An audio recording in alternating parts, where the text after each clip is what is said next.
Muito bem, vou pegar o microfone para ficar mais fácil aqui.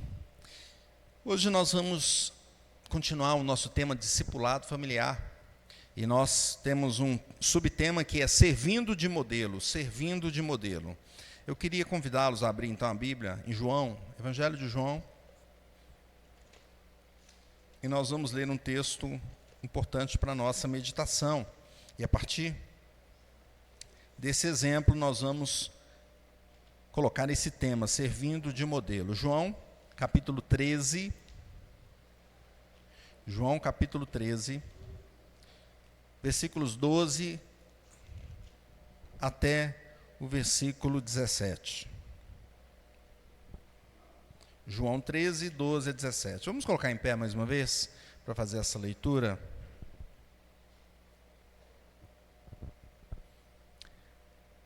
Veja o que diz o texto, irmãos. Diz assim: depois de lhes ter lavado os pés, tomou as vestes e, voltando à mesa, perguntou-lhes: compreendeis o que vos fiz? Vós me chamais o Mestre e o Senhor, e dizeis bem, porque eu sou. Ora, se eu, sendo o Senhor e o Mestre, vos lavei os pés, também vós deveis lavar os pés uns dos outros, porque eu vos dei o exemplo, para que, como eu fiz, façais vós também. Em verdade vos digo, que o servo não é maior do que o seu senhor, nem o enviado maior do que aquele que o enviou. Ora, se sabeis essas coisas, bem-aventurados sois, se as praticardes. Vamos orar. Ó Deus, te louvamos pela tua palavra que foi lida e foi colocada diante de nós.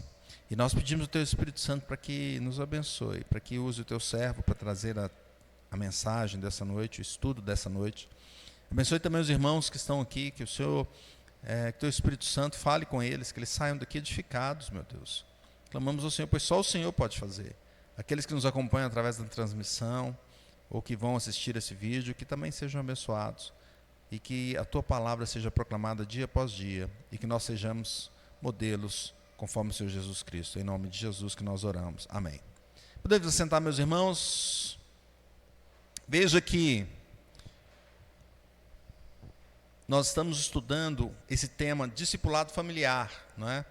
E um tema que nós trouxemos do livro, eu até não trouxe o livro hoje, mas eu mostrei aqui na quinta-feira passada um livro do Matt Chandler e do Adam Griffin, que fala sobre discipulado familiar. E eles escreveram sobre isso porque eles viram a importância de discipular, a importância de ensinar, a importância de instruir. E nós estamos falando sobre a família, mas nós estamos falando sobre também a família de Deus, a família do Senhor Jesus. Então, o discipulado, o ensino, ele é em casa, ele começa em casa, começa com os filhos, mas ele continua na igreja e na sociedade. Nós ensinamos em todos esses locais, não é? Então, esses são os momentos que nós vamos ver neste livro. E nós já passamos por alguns pontos. Nós, no primeiro capítulo, nós vimos ali sobre a responsabilidade da família, a importância da família em ser uma referência, em ensinar, e o momento ali que a família tem, principalmente com as crianças, de fazê-las entender a palavra de Deus. E depois nós vimos, no segundo capítulo, sobre o fundamento. Mas ensinar o quê? A palavra de Deus é a base, o fundamento é a palavra de Deus. Então nós passamos sobre isso. E hoje nós vamos falar sobre servindo de modelo. Vamos dizer isso? Servindo de modelo. É isso que nós devemos pensar, então, nesse capítulo de hoje. E nada melhor do que pegar esse texto aqui, né, meus irmãos? Esse texto aqui que nós vimos aqui em João. E João aqui, ele está falando no momento onde Jesus estava sentado com os discípulos, no local, na festa da Páscoa, não é? E o que ele fez? Estavam todos lá, com os pés precisando ser lavados, não é? Naquela época não era igual hoje, né? Hoje a gente vem andando, você veio andando de longe, né? Mas andou no asfalto, não é? Quase tudo asfalto, praticamente tudo. Então chega aqui, os pés estão praticamente limpos, a não ser quando passa ali embaixo ali, se choveu, se tem algum, né, barro ali, mas Fora isso, nós não temos o problema que eles tinham. E eles não tinham o sapato que a gente também, o tênis que a gente tem, fechadinho, não é? Então imagina, eles andavam na terra, andavam no barro, na poeira, já, né? Então, e andavam onde os animais também faziam assim, ao ar livre, faziam as suas necessidades. Então imagina como é que estava o pé dos discípulos. Como é que era o pé daquela galera toda, né? E precisavam, quando chegava em casa, ia comer principalmente, era a festa da Páscoa, eles iam comer ali, ter uma ceia, precisava lavar os pés. Só os pés. Então Jesus fala, o que Jesus faz? Ele vai lá e pega a água, a bacia, ele vai lavar os pés dos discípulos. Que coisa! É lógico que um dentre eles ali, o mais ávido, né, aquele que sempre respondia rapidamente, falava alguma coisa rápida, que era quem? Pedro. Né? E Pedro falou, não, Jesus, faz isso não. Não lava, você não pode lavar meus pés, não, tu és o mestre. Aí ele, Pedro, deixa eu lavar seus pés, senão você não tem parte comigo. Então me lava todo, Senhor. Não, é só os pés, Pedro. É só os pés. Eu quero te mostrar, te ensinar alguma coisa a respeito disso. Então Jesus faz essa lição, mostra essa lição a eles e a todos nós de como ele servia. Mas ele não servia só falando, ele fazia na prática, servia mesmo na prática. E ele foi lá, lavou os pés dos discípulos e falou assim, olha, está vendo? Eu, o mestre, fiz isso, lavei os pés. Então vocês também devem fazê-los. Ou seja, nós também devemos servir uns aos outros. Nós também devemos ser modelos. Porque Jesus, ele ensinava sendo modelo. Não é assim? Como que a criança aprende? Principalmente vendo os pais, não é assim? Você pode até falar com ela, faz isso não, menina, faz aquilo, não é? Ela vai ouvindo, mas primeiro ela vê o pai fazendo alguma coisa e ela tenta imitar. Então o crente, meus irmãos, é chamado para ensinar com o seu exemplo de vida em amor. O crente é chamado para ensinar com o seu exemplo de vida em amor. E como que nós podemos exercitar então esse amor? Como que nós podemos ver esse chamado dentro do discipulado? Eu separei em alguns temas. O primeiro, assim, amando os filhos e amando a Deus.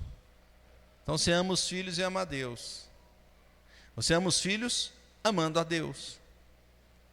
Mateus 22, 37 diz assim, respondeu-lhe Jesus, amarás o Senhor teu Deus de todo o teu coração, de toda a tua alma e de todo o teu entendimento. Alguém perguntou para Jesus, Jesus, qual que é o principal mandamento de todas as leis que tem aí na Torá? Na época que eles tinham um Velho Testamento, não é?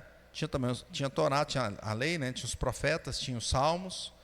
Então, vamos dizer assim, eles tinham um Antigo Testamento.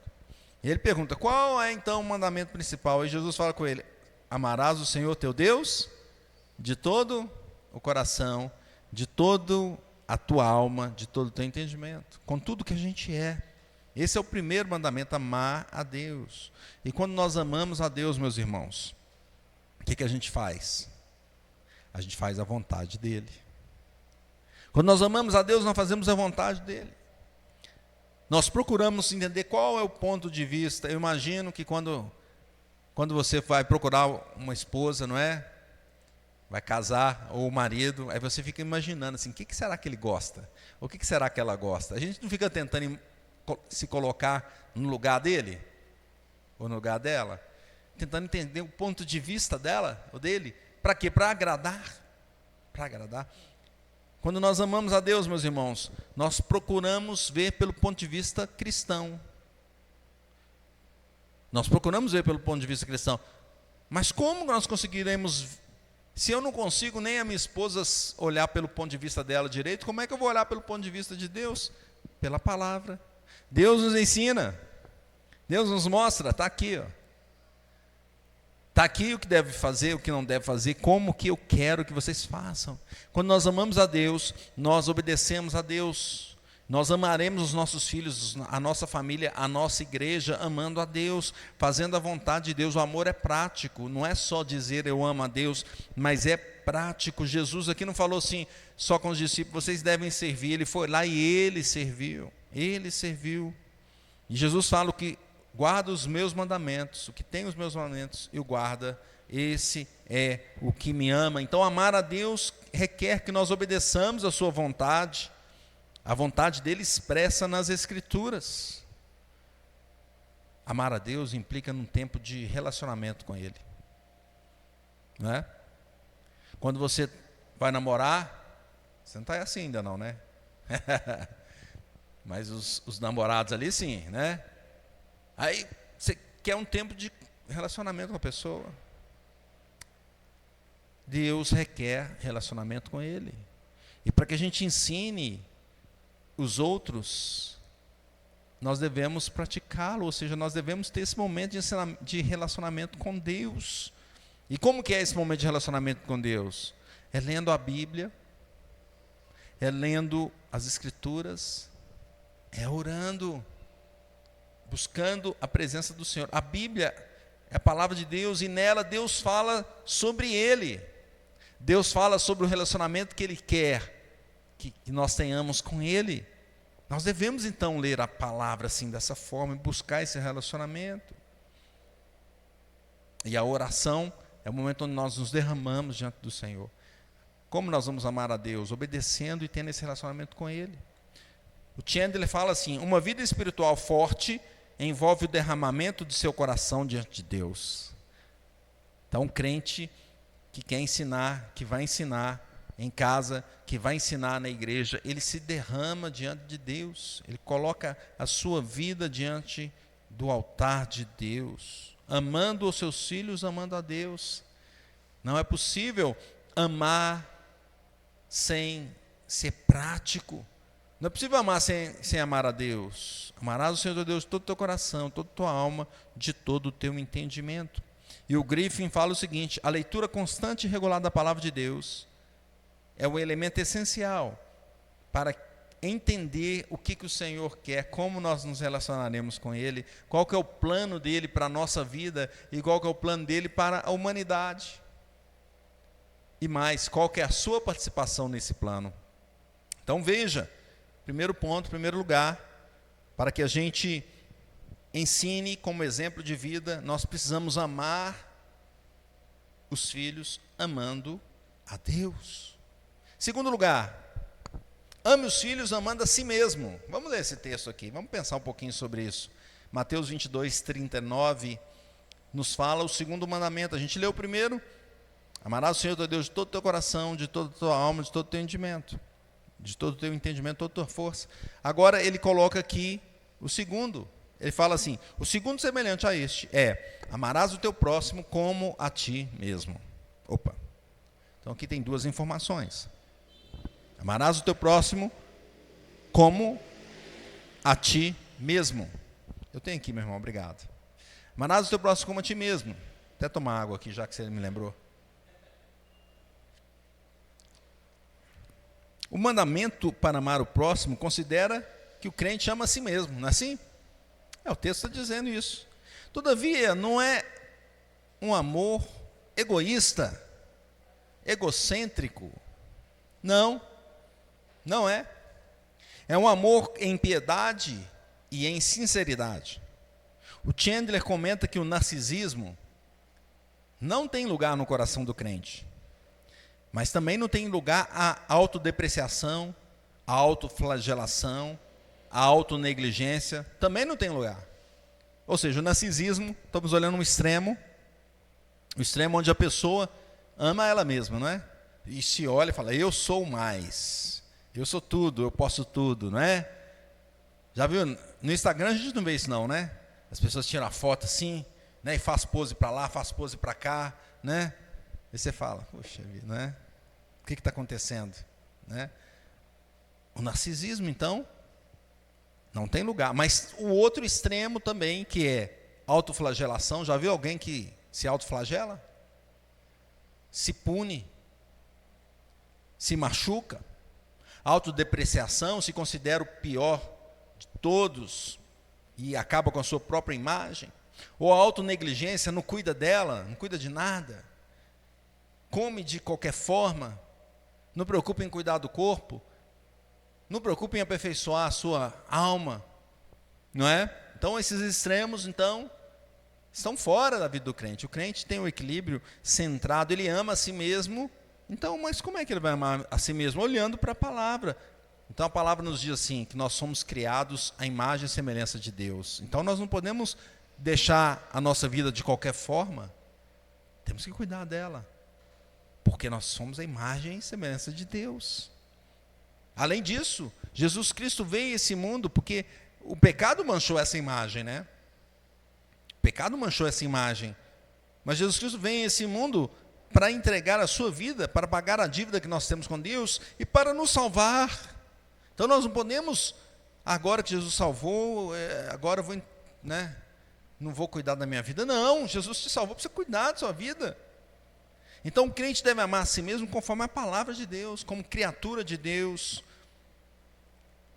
como filhos do Pai, como igreja do Senhor. Assim nós devemos nos amar. E aí, aqueles que nós ensinamos, os filhos, ou os filhos na fé, ou os aprendizes que nós ensinamos, eles vão ver a sua prática e vão aprender contigo. Como a gente falou aqui, antes de vocês chegarem, que o filho olha para o pai, a primeira coisa que vai fazer, olha para a mãe e vai tentar imitar. Não é?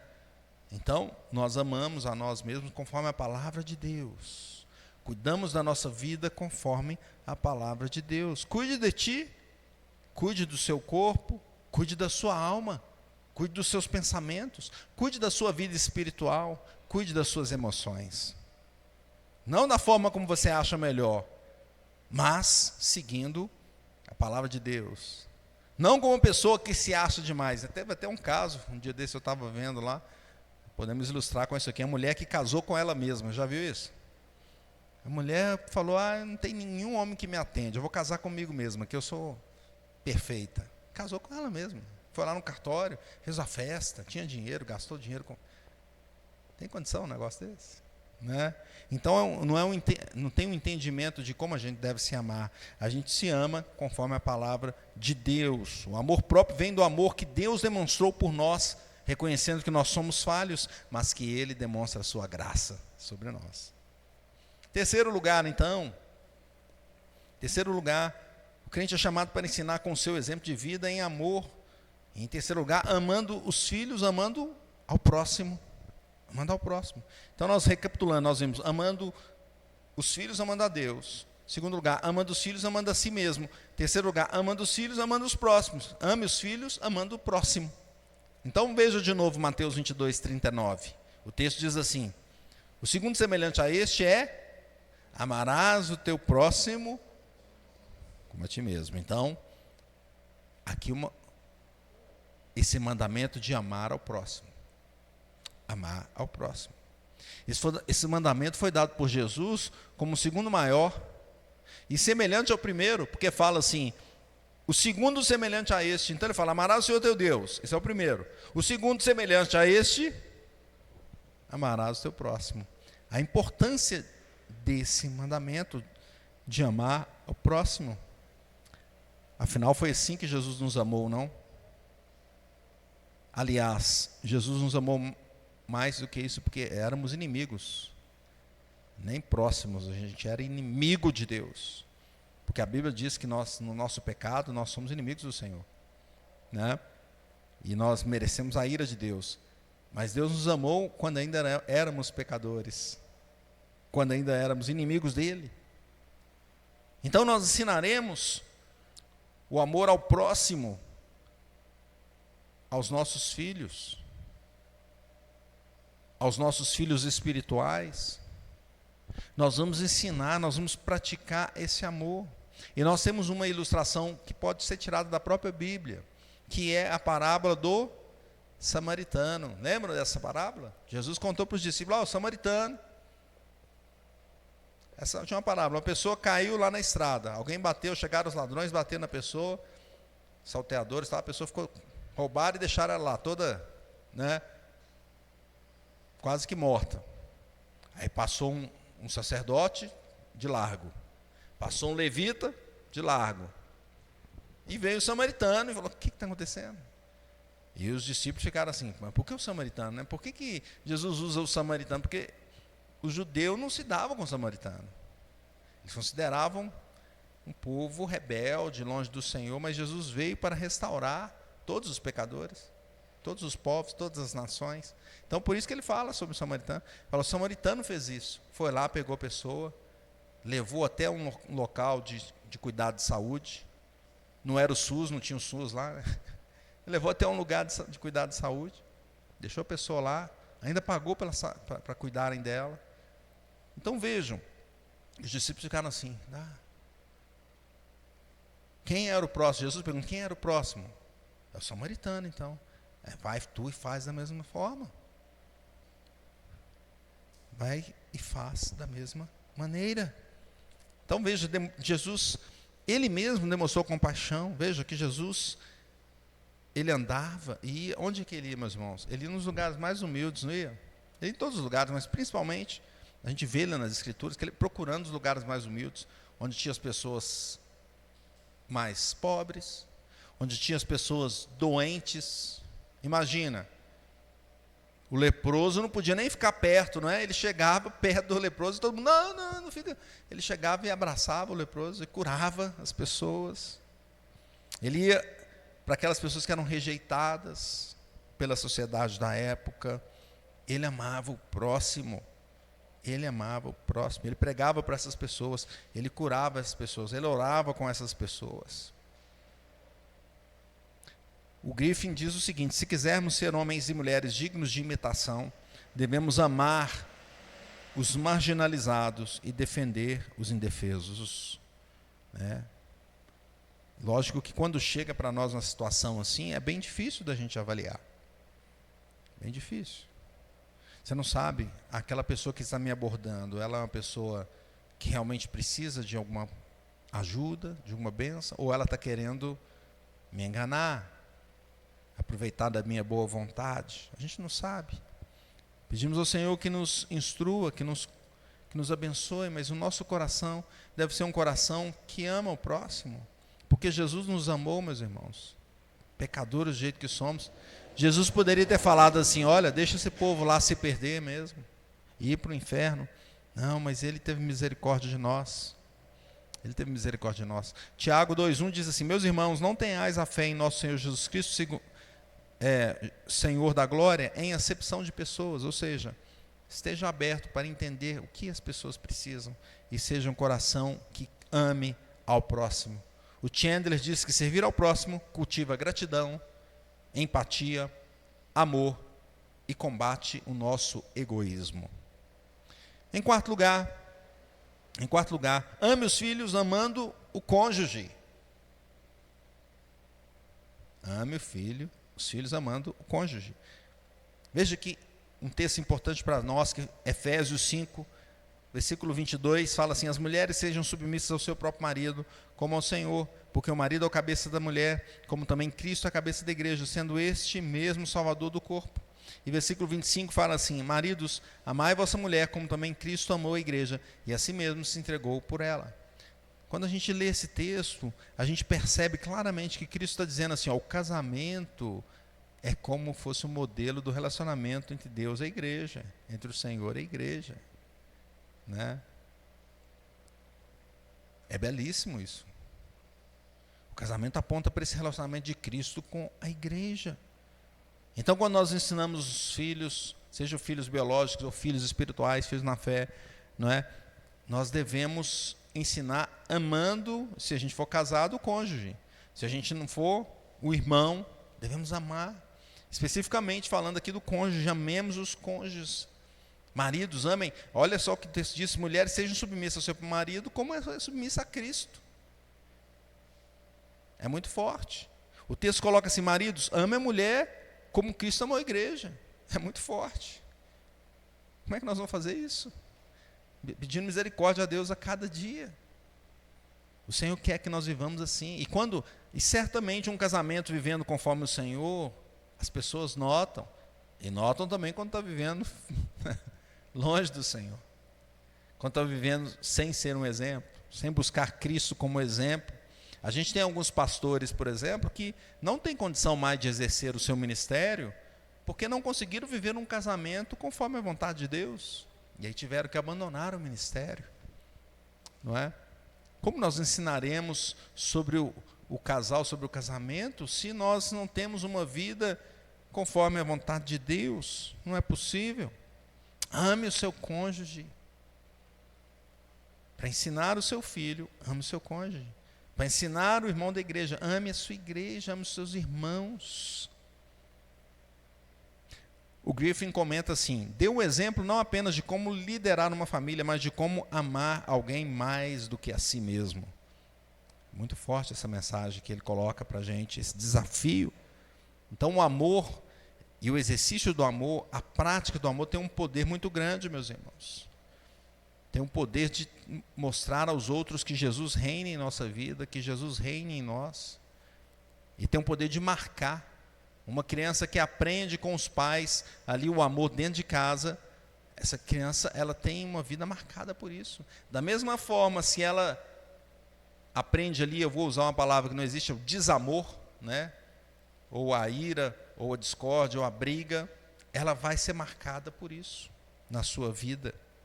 Então, ensine o amor na família e o viva dia após dia.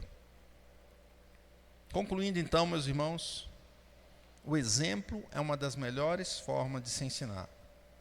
Melhores formas de ensinar. O crente pode ensinar a seus filhos amando a Deus, amando a si mesmo, amando ao cônjuge, amando ao próximo. E tudo isso de forma prática, não apenas de palavras. Porque às vezes é fácil falar, não é?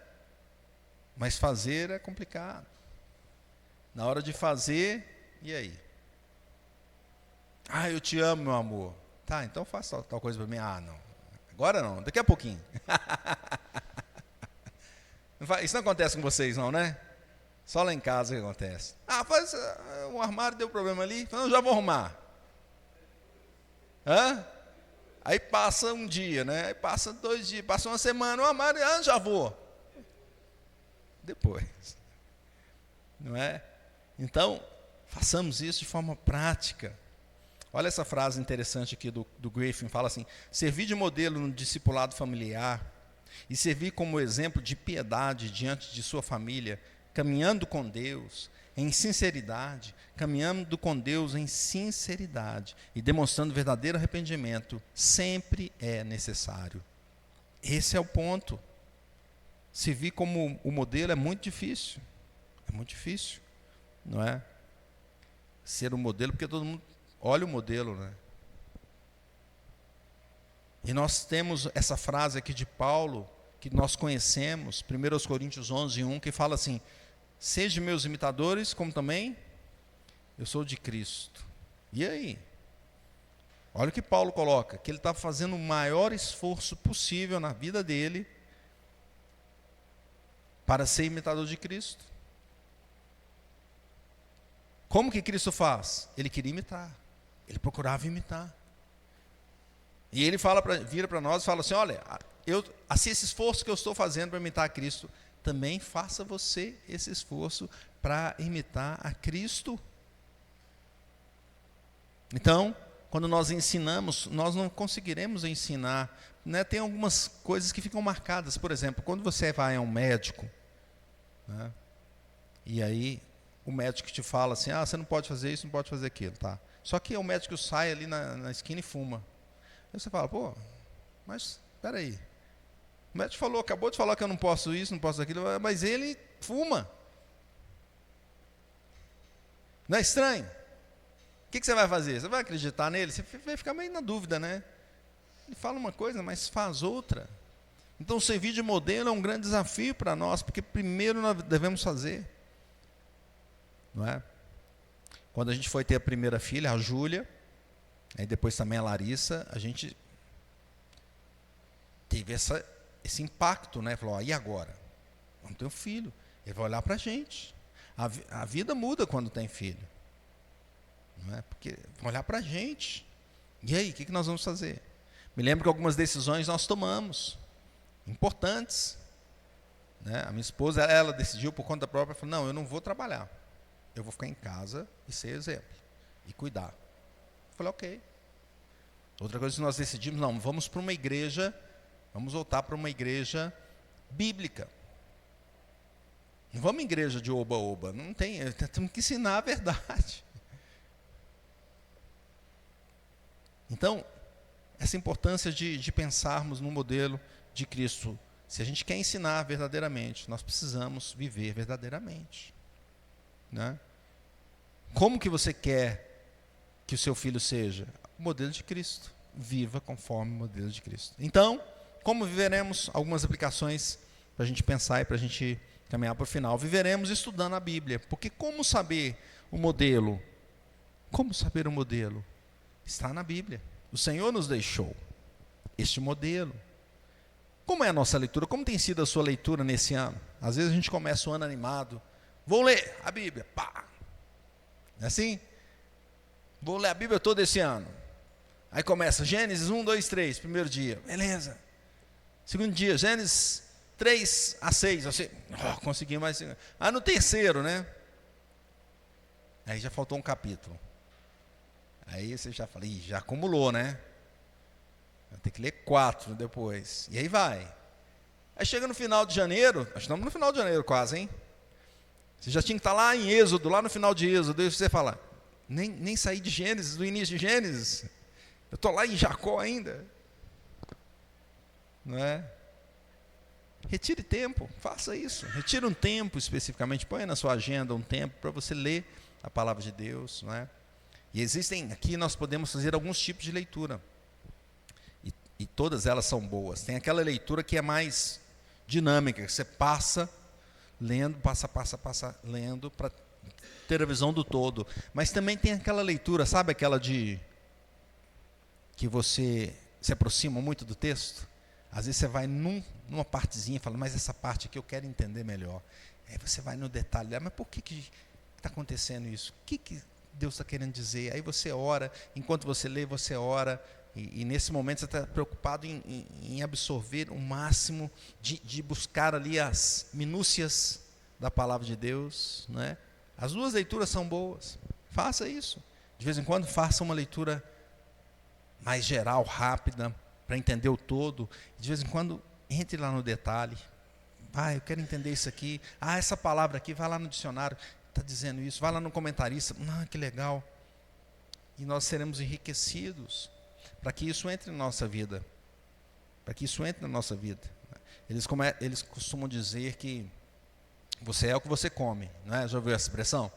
Você é o que você come, né? Devemos nos alimentar da palavra de Deus. Nós seremos iguais a Cristo se nós estivermos cheios de Cristo. Às vezes nós vamos no futebol, para quem gosta de futebol aí, vai no campo, né? Eu já nem consigo mais não, porque o ouvido dói, né? Porque o que as pessoas... Até na televisão está difícil, você dá, né? Você ouve, às vezes até ouve mesmo. Ou você vê a pessoa falando, a leitura labial, né?